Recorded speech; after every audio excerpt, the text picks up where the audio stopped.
তো বন্ধুরা, এই হচ্ছে আমাদের সব ফুল গাছ। এই যে এখানে এই সমস্ত নতুন কিছু ফুল এসছে। এদিকে চন্দ্রমল্লিকা ফুটছে, এই যে জুম করলাম দেখতে পাচ্ছেন, হয়তো প্রকাশ করে দিলাম। এবং আরও কিছু আছে, যে তুলসী মঞ্চ, তুলসী দেবী কি জয় হোক। এবং এইখানে দেখতে পাচ্ছেন যে এখানে চন্দ্রমল্লিকা একটা ফুটেছে, ঠিক আছে, মানে প্রায় ফুটছে, প্রায় ফুটে গিয়েছে। এই যে দেখতে পাচ্ছেন বন্ধুরা।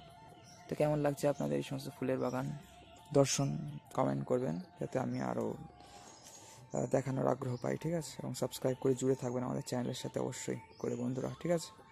চলুন, সবাই ভালো থাকবেন, বাবাই সবাইকে। তো বন্ধুরা, এই হচ্ছে আমাদের বাড়ির সামনের পরিবেশ দেখতে পাচ্ছেন। এই যে এখানে বসার জায়গা আছে, ওইদিকে ফাউন্ডেশন আছে, এবং এখানে সমস্ত এইসব ফুল বাগান বাগেরা আছে, যেগুলো সব ফুল এখন ফোটেনি, ফুটছে, ঠিক আছে। চলুন আপনাদের আমি ওই দিকের সিনও দেখাচ্ছি, আমাদের যেদিকে সবজি চাষ হচ্ছে।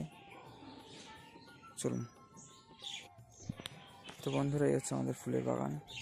এবং আপনাদের আমার ভিডিওগুলো কেমন লাগছে অবশ্যই কমেন্ট করে জানাবেন, ঠিক আছে, যাতে আরও নেক্সট ভিডিও বানানোর আগ্রহ আমরা পাই।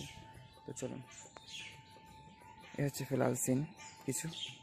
এই গাছটা খুবই সুন্দর দেখতে পাচ্ছেন, শীতকালে লাল পাতা বেরোয়, খুব সুন্দর লাগে এটা, তাই বারবার দেখাই। তো চলুন আপনাদের ওই দিকের কিছু সিন দেখাই। তো এটা বন্ধুরা আমাদের বাড়ির জাস্ট পূর্ব দিকটা। এখানেও লঙ্কা, বেগুন আদি সমস্ত আছে, ঢ্যাঁড়স, টমেটো, এইদিকে হচ্ছে ধনে পাতা, মূলো, এই সমস্ত অনেক সবজি টবজি চাষ হয়েছে দেখতে পাচ্ছেন। তো হচ্ছে আপাতত একটি শীতের রৌদ্র ঝলমলে পরিবেশের বেলা, এখন মোটামুটি 12টার মতো বাজে প্রায়। তো চলুন দেখাই আপনাদের আমাদের সব সবজি বাগান। তো এই হচ্ছে সিন, চলুন।